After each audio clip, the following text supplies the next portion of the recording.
Obrigado, Senhor. Esta é a nossa oração, Senhor.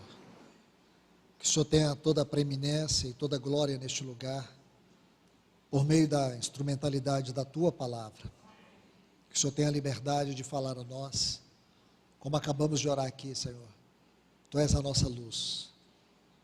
Por isso pedimos que a Tua palavra venha como luz no nosso coração. Que o Senhor venha trazer clareza, Senhor, sobre tudo que há dentro de nós, que não Te agrada, que não Te honra. Pedimos a Tua intervenção por meio da instrumentalidade da Tua palavra nesta noite. Em nome de Jesus. Amém. Amados irmãos e irmãs, abram suas Bíblias aqui, na Epístola aos Hebreus, no capítulo 12. Vamos ler os versículos 25 a 29.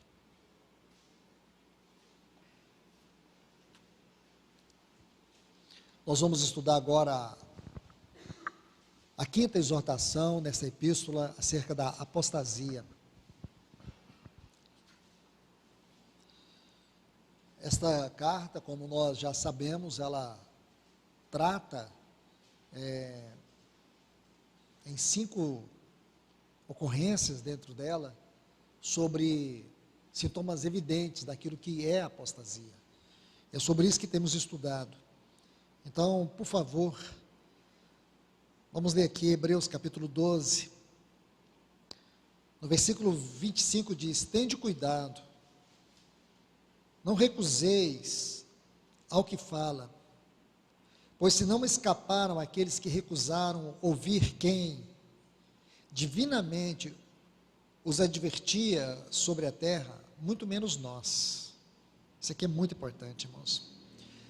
Muito menos nós, os que desviamos daquele que dos céus nos adverte. Aqui na minha tradução brasileira, que é uma tradução, como já disse para vocês, aprecio muito essa tradução, diz assim: vede que não recuseis aos que falam, pois se não escaparam aqueles quando recusaram o que sobre a terra os advertiu, muito menos escaparemos nós, como diz lá na primeira exortação, no capítulo 2 dessa mesma epístola. Como escaparemos nós, se não atentarmos para uma grande salvação? Escaparemos nós, se damos as costas àquele que do céu nos adverte, cuja voz moveu então a terra, mas agora tem ele prometido, mais uma vez: eu farei tremer, não só a terra, mas também o céu. Ora, esta palavra, mais uma vez, significa a remoção das coisas movidas, como coisas criadas, para que permaneçam as que não são movidas, aquilo que são as coisas eternas. Por isso, tendo recebido um reino que não se pode mover, na maioria das versões, nós vamos inclusive estudar, não na versão brasileira, diz assim: retenhamos a graça. Retenhamos a graça pela qual prestamos serviços muito agradáveis a Deus, com reverência e temor, pois o nosso Deus é um fogo consumidor. Pois bem, meus amados irmãos e irmãs, esta é a última exortação que temos aqui nessa epístola. E nós vamos estudar esta exortação com muito cuidado. E por quê? A princípio, porque é como se ela reunisse todas as exortações que nós já temos estudado até aqui. Eu gostaria de fazer uma análise de alguns pontos nos textos que lemos, e depois, se o Senhor permitir, nós entraremos em todo o contexto que abrange esta exortação, porque aqui nós encontramos uma abrangência muito longa, larga, alta, profunda, isto é, ela abrange toda a nossa vida. Por favor, volte aí para o versículo 25, onde diz: tende cuidado. Esta frase, na verdade, no texto original não é uma frase, é apenas uma palavra. Eu gostaria que a gente pudesse analisar a princípio, isso aqui é apenas dentro dessa epístola. É claro que a gente vai olhar outros termos, abrangendo outros lugares do Novo Testamento em especial, mas aqui nós temos um vocábulo que traz o sentido de olhar, de ver, no sentido da máxima atenção. O que eu quero dizer é que essa frase, tende cuidado aqui, ela carrega em si uma tônica muito forte, é um chamado de atenção. Tende cuidado aqui. Deixe-me colocar 3 textos aonde essa mesma palavra que é blepo no texto original grego, blepo, olhar, ver. Primeiro, no capítulo 3, versículo 12, está assim: tende cuidado, irmãos, jamais aconteça haver em qualquer de vós perverso coração de incredulidade que vos afaste do Deus vivo. Então aqui você vai encontrar, mais uma vez, o mesmo termo, tende cuidado. Nesse mesmo capítulo, no versículo 19, novamente está aí: vemos, pois, que não puderam entrar. Olhe, é um chamado de atenção. Olhe, essas pessoas não entraram por causa da incredulidade. E ainda aqui no capítulo 10 de Hebreus, versículo 25, quando diz assim: não deixemos de congregar, como é costume de alguns. Aí ele vai dizer bem na parte final: vede que o dia se aproxima. Em todos os lugares onde esta palavra vai ocorrer, aqui na epístola aos Hebreus, ela chama com extremo zelo a nossa atenção. Então esta última exortação contra a apostasia, ela começa dessa forma: tende cuidado, vede. Aí diz: não recuseis. Essa é uma palavra difícil de examinar. Embora ela ocorra 10 vezes no Novo Testamento, a tradução dela requer muito cuidado no seu exame. Não recuseis, não recuseis. Aqui, ela demonstra uma tônica mais ácida ainda. É alguém que dá as costas quando lhe é oferecido um convite. Um exemplo: quando alguém convida uma outra pessoa para um casamento, que é uma cerimônia nobre. Dentro da cultura antiga, tanto judaica, grega, e muitas outras culturas que preservavam a família como um fundamento da sociedade, o casamento era uma cerimônia de extrema nobreza. E rejeitar um convite para um casamento era uma atitude de desprezo. O termo usado aqui pelo escritor dessa maravilhosa epístola fala justamente isso: alguém que despreza um convite nobre, alguém que dá as costas. Não recuseis ao que fala. Deixe-me traduzir melhor essa palavra aqui, nesse mesmo capítulo 12, versículo 19. Olha aí, por favor.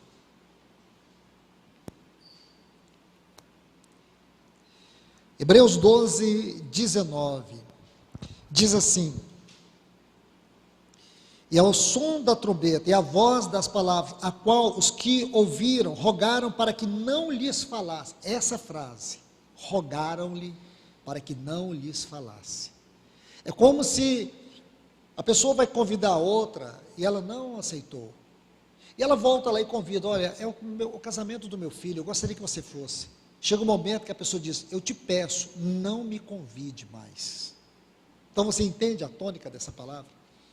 Às vezes precisamos usar vários argumentos para fazer com que os irmãos tenham a noção das palavras, porque nossa leitura é rápida demais, perde todas essas nuances tão importantes. Para a gente entender, não é a tônica do escritor, porque o que nós sabemos é que eles escreveram inspirados pelo Espírito de Deus.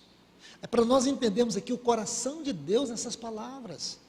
Nós estamos estudando sobre exortações. Não são exortações meramente históricas. Essas exortações estiveram na história, porém a palavra de Deus é viva, ela é viva hoje. Essas exortações falam para nós. O que Deus está nos falando aqui? Tende cuidado Tende cuidado, veja o que aconteceu com aqueles que não ouviram.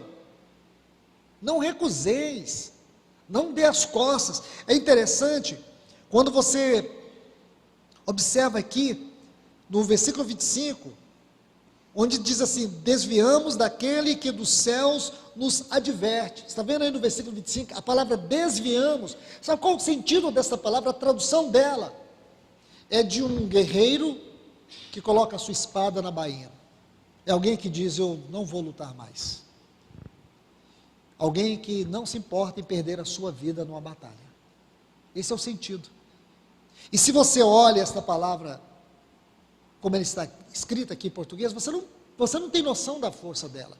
E por que estamos olhando isso de forma um pouco microscópica demais? Para que a gente entenda, irmãos, todo esse quadro que o Espírito Santo coloca para nós nesse capítulo. Esse capítulo é muito importante. E nós vamos depois voltar no contexto e vocês vão ver a beleza da inspiração que o Espírito Santo trouxe para este escritor escrever para nós. Então ele diz assim, no versículo 25: desviamos daquele que dos céus nos adverte.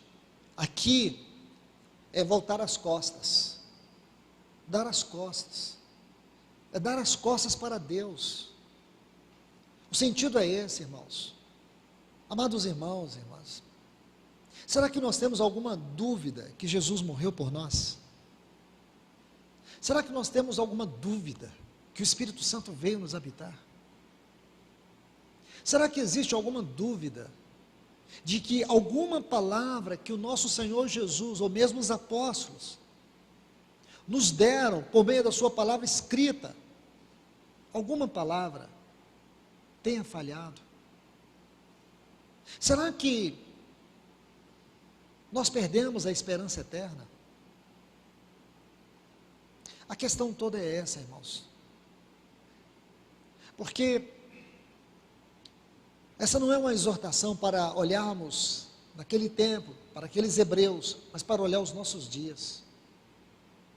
Porque os nossos dias são tão desafiadores, ou muito mais, do que foram aqueles dias dos cristãos do primeiro século. Porque eles estavam abrindo a história da igreja, e nós somos a geração que está fechando a história da igreja. Eu diria com muito temor no meu coração, digo aliás, com muito temor no meu coração, possivelmente, irmãos, a nossa responsabilidade seja maior. E falo isso respaldado pela palavra de Deus. Olhando um contexto um pouco mais distante, aqui no capítulo 11, eu não vou ler aqui todo o texto, mas apenas para lhes dizer. Esse capítulo 11, ele nos conta a história daqueles que vieram antes de nós. Daqueles chamados aqui dos heróis da fé. Essa galeria destes heróis da fé. Esses que viveram a vida de fé. Esses que morreram por causa da fé. Correram a carreira cristã da fé. Estes aqui, eles não puderam alcançar a promessa. Eles morreram crendo. Eles viveram todas as dificuldades das suas gerações, mas eles não abaixaram as suas armas. Esses aqui, e todo esse capítulo 11, de alguma forma, ele vai fazer todo o contexto do capítulo 12. Então nós não podemos desprezar a forma de interpretação, de exposição daquilo que é a palavra de Deus. A palavra de Deus não é uma axiologia, não é o que eu imagino ser, não é o que eu penso que eu posso interpretar. Não, ela não obedece a essas regras. Ela tem uma regra espiritual, ela se auto-interpreta. Por isso que nós ficamos aqui, não precisa pegar dicionário de nada, comentário de nada, está tudo aqui. Capítulo 11 está aqui, ele faz uma base contextual para o que está escrito no capítulo 12. É isso que torna a Bíblia um livro singular e sagrado, inspirado por Deus. Então, quando você lê aqui, você encontra esta galeria desses heróis da fé, esses que correram pela fé. Mas olhe bem, Quando você chega no final desse capítulo, versículo 39 e 40, a gente precisa ler com todo cuidado. Está assim: todos estes, tendo alcançado um bom testemunho pela sua fé. Agora, olha essa frase: contudo, não alcançaram o quê? A promessa. Não alcançaram a promessa. E por quê, irmãos? Porque essa promessa, ela foi dividida em duas partes. Uma geração, com certeza, pôde experimentar a primeira parte, que foi a primeira vinda do Senhor. Mas a segunda vinda, não. A segunda vinda, somos nós que estamos nessa carreira. Meu irmão, minha irmã, deixa eu te dizer algo. Você tem o mesmo chamado que Enoque teve, Noé teve, Abraão teve, Moisés teve, Davi teve, os profetas tiveram, os apóstolos tiveram, os pais da igreja tiveram, os pré-reformadores tiveram, os reformadores tiveram, os pós-reformadores tiveram. Todos nós estamos correndo a mesma carreira cristã. Todos nós. Porém, eles não alcançaram, não tiveram a concretização da promessa. Porque a concretização da promessa se dará na segunda vinda do nosso Senhor Jesus. Quando o reino do mundo se tornará do nosso Senhor e do seu Cristo, e ele reinará pelos séculos dos séculos. Apocalipse capítulo 11, versículo 15. Aí nós vamos ter a concretização. Agora, olha o que ele diz: tendo Deus provido. E este autor, ele cria, ele tinha tanta convicção de que isso poderia acontecer na sua geração. Ele diz: tendo Deus provido alguma coisa melhor no tocante a nós. Essa frase, no tocante a nós, ela percorreu toda a história. Em primeiro lugar, para aqueles cristãos hebreus, daquela diáspora, possivelmente eles. Então escute, em primeiro lugar, aqueles cristãos hebreus, porém não se confirmou, não se concretizou, isso não concretizou no tempo deles. Então esse nós aqui, possivelmente, estão sentados aqui, ouvindo a leitura desse texto. Somos nós. Para que eles quem?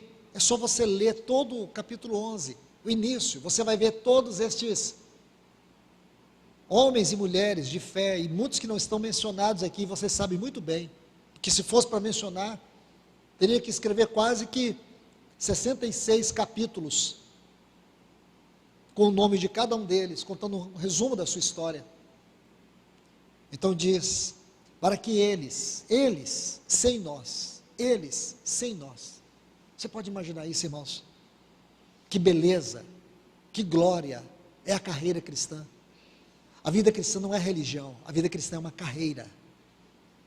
A vida cristã não é institucionalismo, a vida cristã é uma carreira que se corre, olhando firmemente para o autor e consumador da nossa fé, que é a sequência.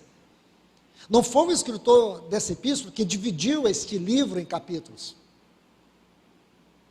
Então ele escreveu numa direção só. Escute bem, ele diz assim: para que eles sem nós não fossem aperfeiçoados. O sentido de aperfeiçoamento aqui não é pureza moral e nem espiritual, é completude, é maturidade, é completação, é completar, é terminar. Aí ele começa o capítulo 12 com uma conjunção inferencial tríplice. Isso está na gramática do texto original. O que quer dizer uma conjunção inferencial tríplice? Portanto, na língua grega, significa que o autor, ele vai mudar a tônica do que ele está escrevendo. É como se ele quisesse agora mostrar algo muito maior. É como se ele fizesse uma pausa para chamar a atenção dos seus ouvintes. Ele diz: portanto, também nós. E toda vez que você encontrar essa palavra nós, essa expressão nós, é nós. Nós, visto que temos ao redor uma tão grande nuvem de testemunhas, de forma exegética, o que quer dizer estas testemunhas? Elas estão aqui no capítulo 11, irmãos. Aqui nós temos uma, como que eu diria assim, uma pequena metáfora do que significa essa tão grande nuvem de testemunhas, de santos que já estão na glória, que já estão na glória, que já chegaram até a glória, mas eles não chegaram aonde um dia todos nós, juntamente com eles, chegaremos. Podemos dizer assim com toda reverência, eles estão num estado intermediário. Então diz assim, capítulo 12, portanto também nós, visto que temos ao redor de nós grande número de testemunhas. Então você consegue ver a linguagem aqui desse escritor, e eu, sinceramente, irmãos, eu digo para vocês, eu não sei quem é, eu apenas tenho uma ideia de quem poderá ser, embora isso não seja relevante. Mas eu digo para vocês, quem escreveu essa epístola é um profundo conhecedor da língua e da cultura grega daquele tempo. Ele era um homem muito profundo, um conhecimento profundo. E então ele vai usar uma linguagem que era a linguagem que era usada nas Olimpíadas gregas, naquelas competições de correr a carreira cristã. Então ele está dizendo que nós temos uma grande plateia, que eles estão nos assistindo. Ele usa esta figura de retórica, de linguagem, para nos mostrar, por um lado, a responsabilidade, por outro lado, o privilégio de nós vivemos a vida cristã como uma carreira, como aqueles que têm que correr. O bastão foi entregue nas nossas mãos. Então, este é o assunto aqui do capítulo 12. Porque o tema desta exortação é reter a graça, é não cair da graça, é não olhar para trás, é não desistir, é não desanimar, é não brincar com o pecado. E aqui que nós vamos entrar para poder entender a seriedade do Senhor nos exortar. A tônica é muito forte, porque eu preciso, você precisa. Então vamos avançar aqui. Ele vai dizer, não recuseis, não dê as costas. É um termo que ocorre 10 vezes, aqui no Novo Testamento, como eu já disse, mas algumas traduções, por exemplo, Mateus, capítulo 5 e o versículo 42, você vai encontrar a frase, voltar às costas, voltar às costas.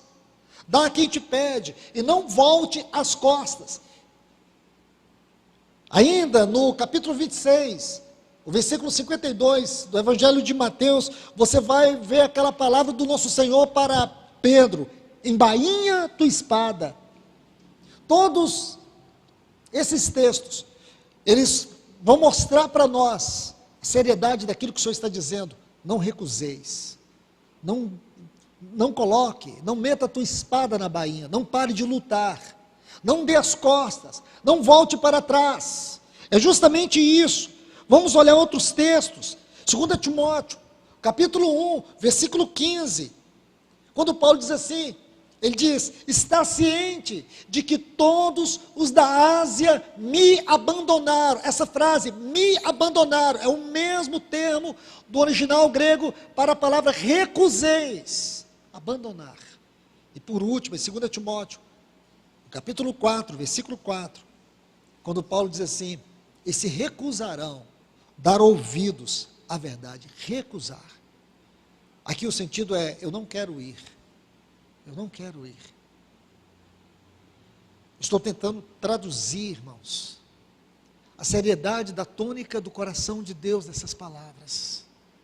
Porque depois que você examina tudo isso, você deixa de olhar para quem escreveu.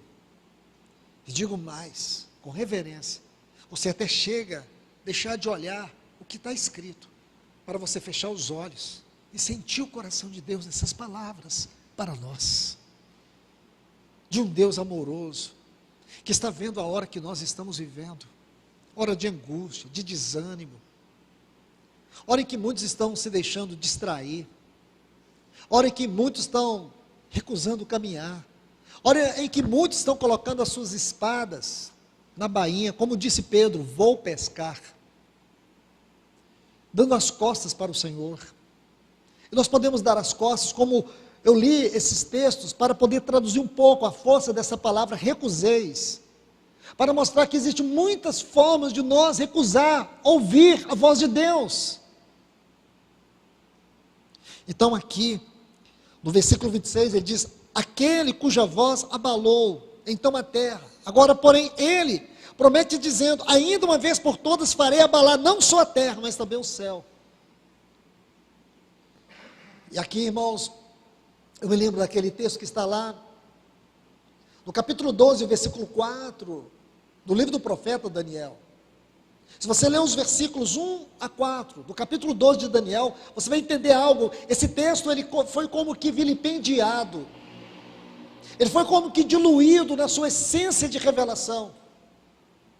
Quando o Senhor diz assim para Daniel: vai Daniel, encerra as palavras,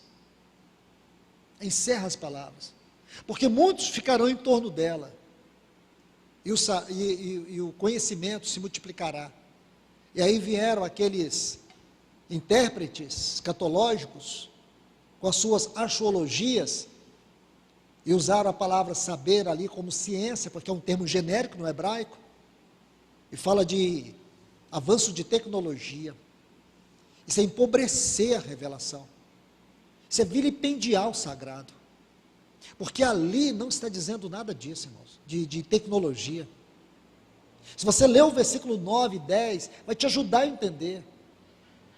O sentido ali de encerrar é guardar com zelo, para um propósito específico, porque agora chegou o momento em que eu creio, que para mim e para você, para aqueles que amam a volta do Senhor, para aqueles que estão batalhando para se comprometer com aquilo que Deus está comprometido, para essa noiva que anela o Senhor, essa noiva que não está encontrando mais prazer neste mundo, essa voz fará todo sentido, porque Ele vai abalar, Ele vai nos libertar, Ele vai fazer como se faz com o trigo, quando está amadurecendo. Ocorre duas coisas: ele vai se soltando da terra e ele vai se dobrando, diferentemente do joio.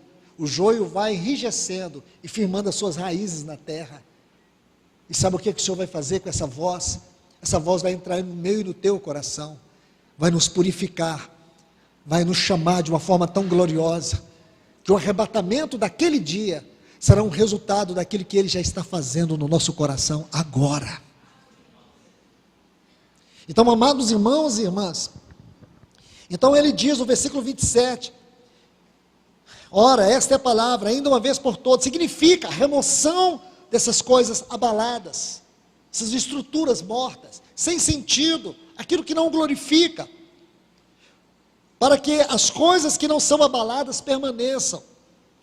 Por isso, recebendo nós um reino inabalável, retenhamos a graça. Essa é a exortação. Para que sirvamos, essa palavra sirvamos aqui, ela vem de um vocábulo no latim que é latreia. Isso tem a ver com culto. E digo para vocês que esta é uma das palavras-chave no livro de Apocalipse. Se você estudar o livro de Apocalipse, você vai ver que inúmeras vezes, neste livro, vai dar ênfase aos adoradores da besta, aos seguidores da besta. No capítulo 13, esse assunto, ele vai se ampliando, e você vai ver que há uma geração de cristãos hoje, que perverteram a fé, perverteram a vocação, perverteram a visão celestial. Por quê? Por causa da apostasia dos nossos dias. A apostasia dos nossos dias, ela é epidêmica, é como uma erosão silenciosa, tem produzido danos profundos da espiritualidade, e as pessoas não estão percebendo isso. Meus irmãos, não é hora de nós nos envolvermos com aquilo que Deus não está envolvido, não é hora de nós perdermos tempo com coisas que não estão glorificando o Senhor. É hora de nós entendermos o nosso chamado pessoal e coletivo. Vocês podem não dar crédito nisso, mas se não der crédito, vai fazer falta para a sua vida.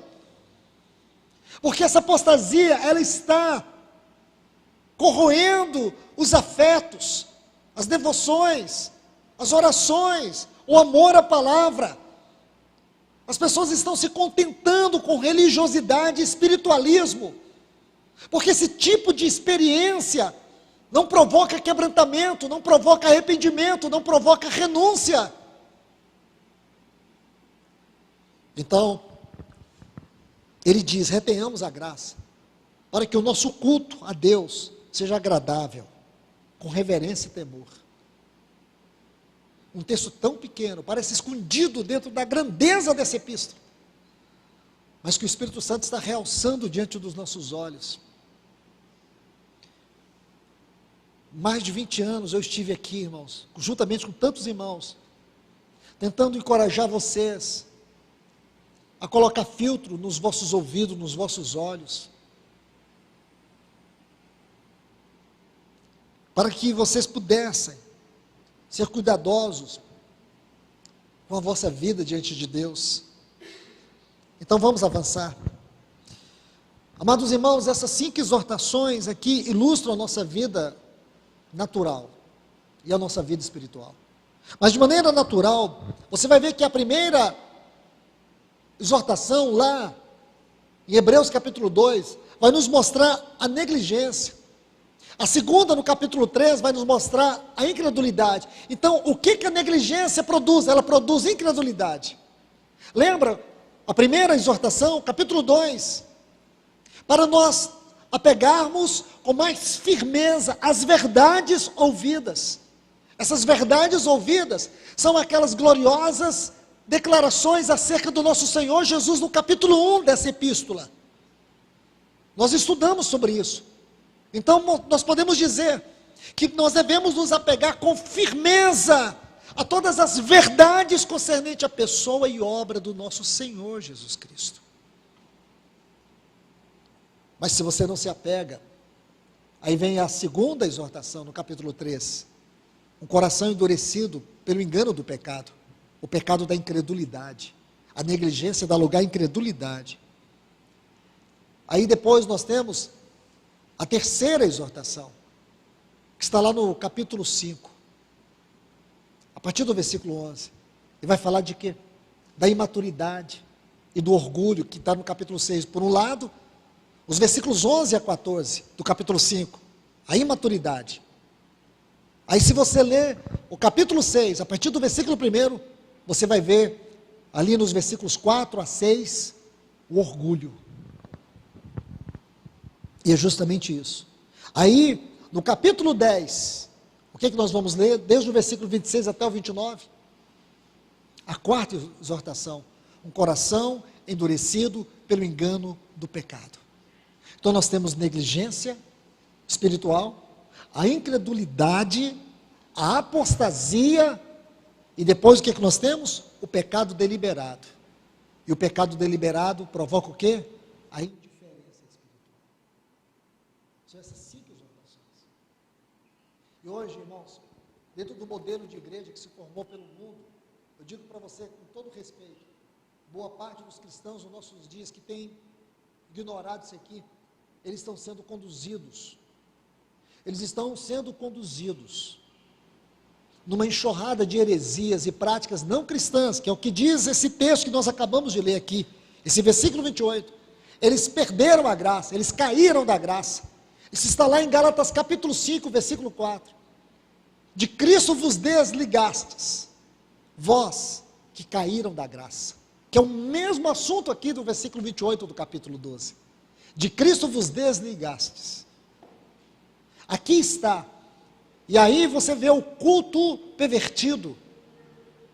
Louvores,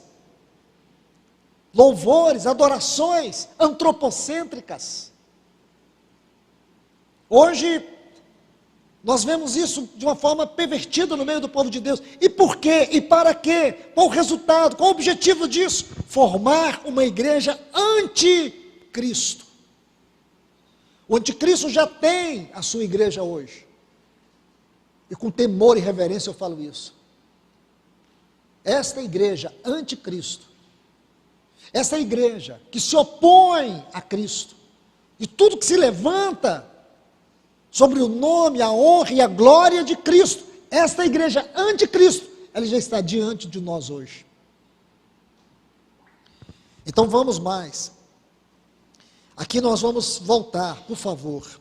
Ainda temos poucos minutos, eu quero aproveitar para a gente aprofundar no contexto. Voltemos para o versículo 1 do capítulo 12. Ele diz: portanto nós, visto que temos a rodear-nos de tão grande nuvem de testemunhas, observe essa parte do texto, desembaraçando-nos de todo o peso e do pecado que tenazmente nos assedia. Olha a ênfase, corramos. Vida cristã é uma carreira, corramos com perseverança, a carreira que nos está proposta. Deixe-me colocar alguns pontos importantes desse texto. Primeiro, desembaraçando-nos. Esta palavra traz o sentido de despojar.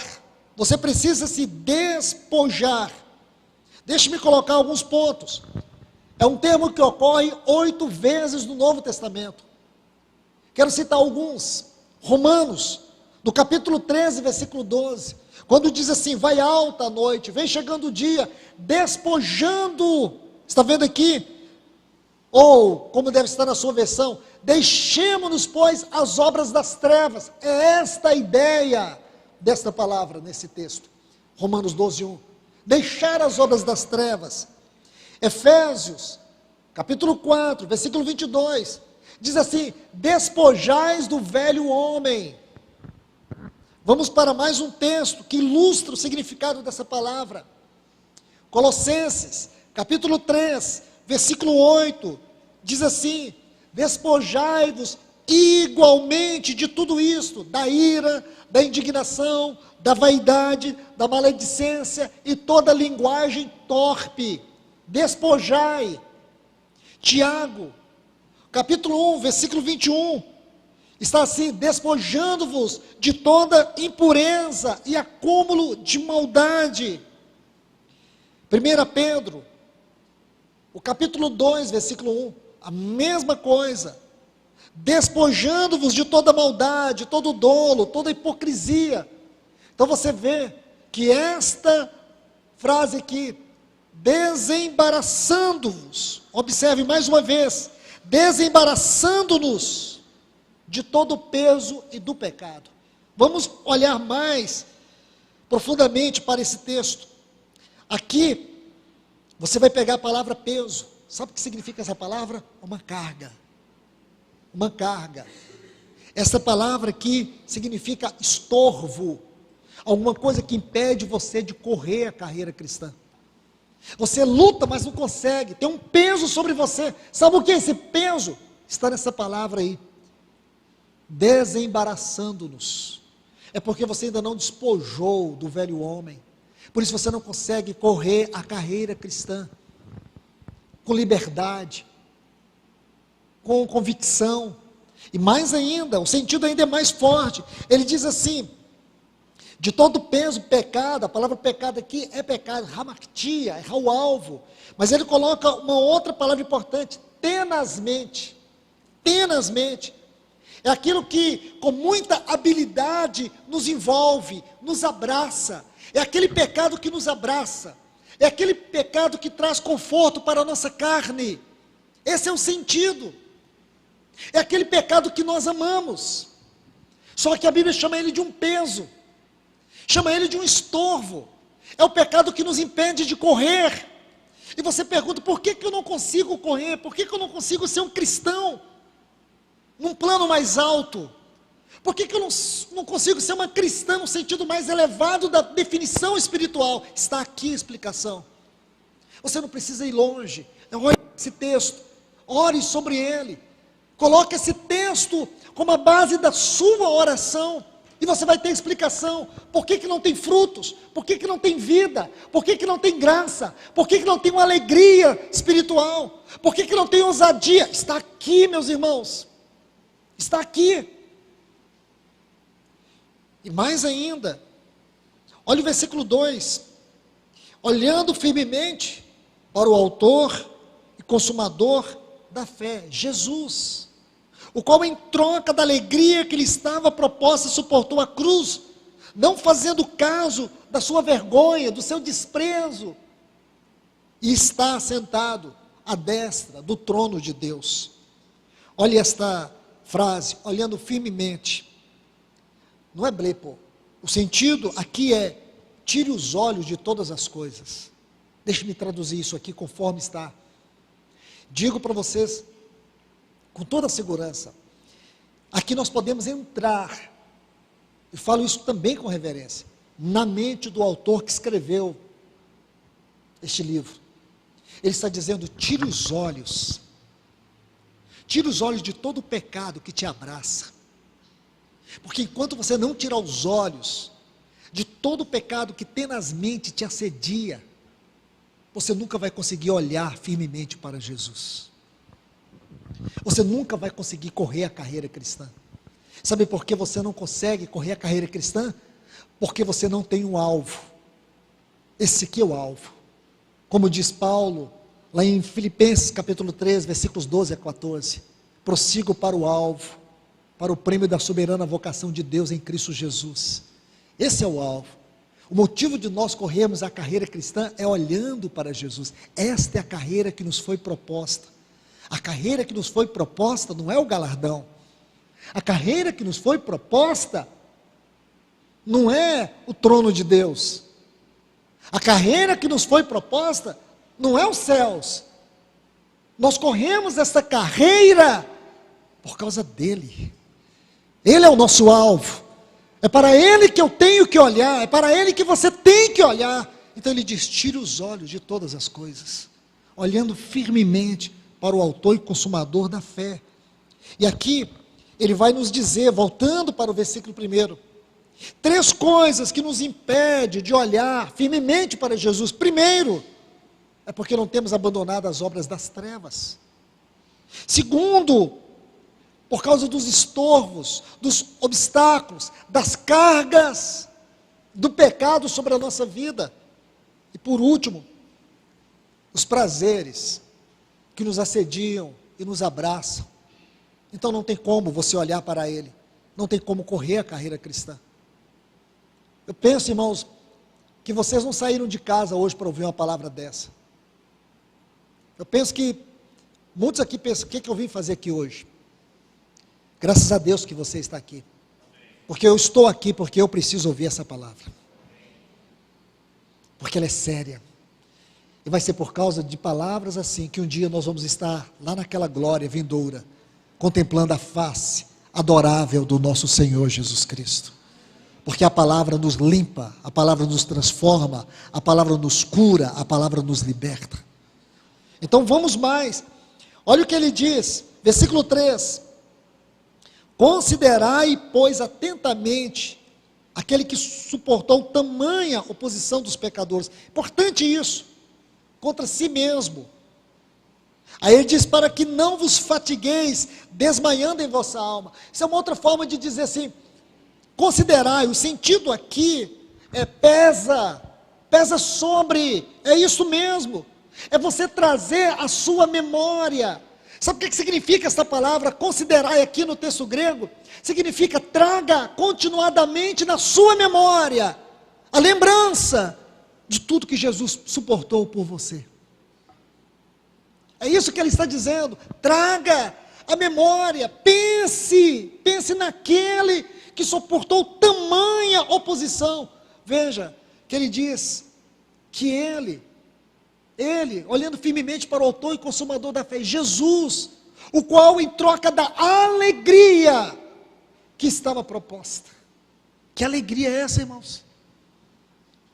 É isso que ele está dizendo, considere isso, considere aquele que sofreu tamanha oposição dos pecadores. Ele sofreu tamanha oposição dos pecadores, por causa de quem, irmãos? Não foi por causa de nós, não foi por causa de você. O perdido não éramos nós, os filhos da ira não éramos nós, os condenados não éramos nós, não eram os nossos nomes que estavam escritos como culpados, condenados, filhos da ira, filhos da desobediência, não éramos nós. Nós éramos partes inerentes do velho homem, condenado. Não éramos nós, não era ele. Ele não. Eu sim. Você também. Nós. Mas o que ele suportou por nós, irmãos? O que ele suportou? Ele suportou, não é porque ele não tinha alternativa, ele tinha todas. Lucas 9,51, chegou o tempo da sua ascensão, dele ascender aos céus. Mas ele demonstrava no seu semblante a intrépida resolução de ir para Jerusalém. Era uma outra forma de dizer assim, de ir para a cruz. A cruz foi a sua escolha. Ele escolheu a cruz, em primeiro lugar, e não voltar para o trono da glória, que era o seu lugar por direito. Ele tomou o meu lugar por direito. Ele tomou o seu lugar por direito, o lugar dos condenados, o lugar dos culpados. Ele tomou o nosso lugar. Aquela cruz não era dele, aquela cruz era nossa. Aquela cruz era nossa, era a minha cruz. A cruz da minha condenação eterna. Era a sua sentença eterna. Ele tomou toda sentença eterna de condenação que estava sobre nós. E ele cravou-la na cruz do Calvário. E sabe o que esse autor está dizendo? Não tire isso da sua mente. Porque quando você tirar, você vai perder a carreira cristã. Essa é a carreira que nos está proposta. Essa é a carreira. É seguir as pegadas do Cordeiro aonde quer que ele vá. Nós somos os seguidores do Cordeiro. Mas ele diz assim, por causa da alegria que lhe estava proposta. Houve uma proposta para ele. Algo que ele não tinha, mas que ele alcançou. O que lhe faltava na eternidade? Porque na eternidade, ele tinha tudo. O que ele não tinha na eternidade? Ele nunca precisou de nada e nem de ninguém. Mas o que ele não tinha na eternidade? Ele não tinha uma noiva. Ele não tinha uma esposa. O pai não tinha muitos filhos. O pai só tinha ele como filho. Esta é a alegria. Ele chega a dizer assim em João 10, aquilo que o Pai me deu é maior do que tudo, e ninguém poderá arrebatar das minhas mãos. Irmãos, nós precisamos, às vezes, silenciar para contemplar tudo isso, e pensar o quão pequeno nós somos, diante da imensidão da graça de Deus. Como nós somos indignos, Ele nos fez dignos. Você não tem direito, meu irmão, minha irmã, de olhar para trás, de colocar sua espada na bainha. Você não tem direito de parar de correr. O que o Senhor espera é que todos nós saiamos daqui renovados nessa noite, com o desejo de continuar a batalha até que o Senhor volte, de correr a carreira cristã até que o Senhor volte. É isso que o Espírito Santo busca nessa noite, neste lugar. Olhe para isso, irmãos, considerai. Há uma versão, e vou tentar chegar o mais próximo possível do texto original, diz assim, pensem no sofrimento dele, e como ele suportou com paciência o ódio dos pecadores. Assim, vocês não vão desistir, assim vocês não vão desanimar. E não só isso, irmãos, é que a alegria que lhe foi proposta não era voltar para o Pai, porque isso ele nunca perdeu. Ele nunca perdeu o trono, ele nunca perdeu o Pai. Só que agora ele vai voltar, como diz o escritor dessa epístola, conduzindo muitos filhos à glória. Ele vai nos levar, como ele prometeu, ele vai fazer isso. Ele vai nos levar à sua glória. Inclusive, ele já abriu o vivo e novo caminho. Havia, meus irmãos, lá em Gênesis, quando o homem foi expulso do jardim do Éden, Deus colocou uma espada inflamada, um querubim ali. Ninguém podia mais entrar, o caminho estava fechado. Quando Deus deu o tabernáculo, O que Deus colocou lá entre o lugar santo e o lugar santíssimo? Um grande e pesado véu. Ninguém podia entrar, exceto o sumo sacerdote, uma vez por ano. Mas graças a Deus, nosso Senhor rasgou tudo. O véu foi rasgado. A espada da ira de Deus foi cravada nele lá na cruz. E hoje eu e você estamos aqui. Hoje eu e você estamos aqui para continuar olhando para Ele. Esse deve ser o nosso olhar. Não tiremos os olhos do nosso autor e consumador da nossa fé. Então vejamos, aqui já estamos terminando, irmãos. Diz assim, versículo 4, ora, na vossa luta contra o pecado, ainda não tendes resistido até o sangue. Essa é mais uma referência às questões do versículo 1, desembaraçando-nos de todo o peso e do pecado que tenazmente nos assedia. Ele diz aqui que nós precisamos chegar até o sangue. Essa é uma outra forma de dizer, nós temos que experimentar a morte na nossa própria vida natural. Nós precisamos entender que nós morremos para o mundo, morremos para o pecado. Essa é uma forma de dizer que nós precisamos nos esgotar, lutar, batalhar, para que nós não venhamos perder de vista o nosso Senhor. Ele diz, na vossa luta contra o pecado é uma luta que nós vamos pelejar até a última hora, até o toque daquela bendita e santa trombeta, nós estaremos lutando contra o pecado. Porque os nossos pecados, no plural, nós já fomos perdoados do nosso pecado, natureza, nós temos que ser libertados. Por um lado, perdão, por outro lado, libertação. É disso que o autor está falando, é do pecado, é dessa natureza adâmica, essa natureza enganosa, cheia de desejos maus, perversos.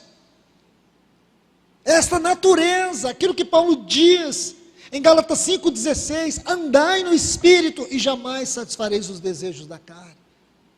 Efésios 5,18, não vos embriagueis com vinho no qual há contenda, a figura aqui é de prazer, é da satisfação da carne, no qual há dissolução, há desgaste, mas enchei-vos do Espírito. Nunca vamos ser cheios do Espírito, se nós não andarmos no Espírito. E mais ainda, os dois verbos, tanto em Gálatas 5,16, Efésios 5,18, está no imperativo, o que implica dizer que é uma ordem.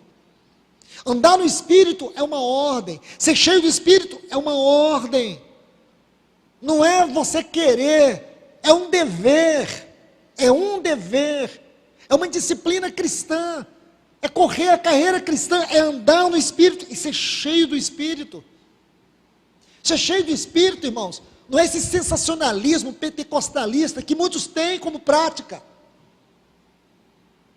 Algumas pessoas acham que línguas estranhas é uma condição para ser cheio do Espírito. Aonde? Ser cheio do Espírito é caráter espiritual, caráter de vida. Ser cheio do Espírito é que a vida de Cristo tomou todo o nosso ser. São as virtudes dele tomando o meu ser. Ser cheio do Espírito é o que me conecta no trono. Então se livre desse sensacionalismo ridículo. Porque ser cheio do Espírito Santo tem a ver com a habitação do Espírito, com a vida do Espírito, com o poder do Espírito. Por um lado, caráter, por outro lado, serviço. Por um lado temos privilégio, por outro lado nós temos responsabilidade. Então aqui, irmãos, para encerrar, ele diz assim, no versículo 5, estais esquecidos da exortação que como a filhos discorre convosco. Filho meu, não desprezes a correção que vem do Senhor, nem desmaies quando por ele é reprovado. E a minha pergunta aqui, qual é a nossa luta? Irmãos e irmãs, qual é a nossa luta? Está lá no versículo 28. É reter a graça, é manter a graça, é permanecer na graça. Versículo 1 é correr a carreira cristã, lutar contra o pecado que tenazmente nos assedia, os pecados que nos abraçam, que satisfaz nossa carne. Aí está. Aí ele diz assim: por isso, recebendo um reino inabalável, retenhamos a graça. E aqui eu quero encerrar, levando vocês, por favor, vem comigo aqui, na Epístola aos Gálatas,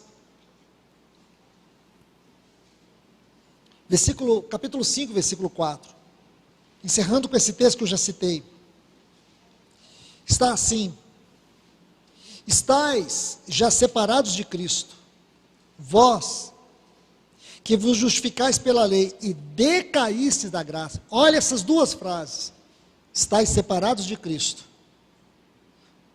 porque decaístes da graça. E aí está, irmãos, uma linda exortação, solene exortação, que Deus trata conosco, porque Ele nos chama de filhos. Qual filho que o Pai não corrige? Então hoje não é motivo de você e eu entristecermos, mas de nos alegrarmos, porque o nosso bondoso Pai, o nosso amoroso Pai, Ele veio falar com todo o seu amor ao nosso coração, aqueles filhos e filhas, que Ele não abre mão, que Ele não quer perder. Sabe por quê? Porque os dias são maus, e porque Ele, o seu Filho, Ele está vindo para julgar essa terra, julgar este mundo. Mas antes disso, eu e você precisamos ouvir essa palavra. Ele vai julgar essa terra, Ele não vai julgar a nós, mas Ele vai nos guardar de todo o mal. E a única certeza que eu e você temos, que seremos guardados, quando o juízo de Deus vier sobre essa terra, é se nós permanecermos na posição de filhos. Então eu te encorajo, meu irmão, minha irmã, não guarde a sua espada, não olhe para trás, não venha decair da graça. Vamos continuar correndo a carreira cristã. Que Deus os abençoe. Pai, no nome de Jesus, bendito é o teu nome para todos sempre. De eternidade a eternidade, tu és Deus. E nós te louvamos, porque mais uma vez nós pudemos ler a tua palavra, podemos tocar um pouco da tua mente na tua palavra. Fala conosco, bondoso Pai.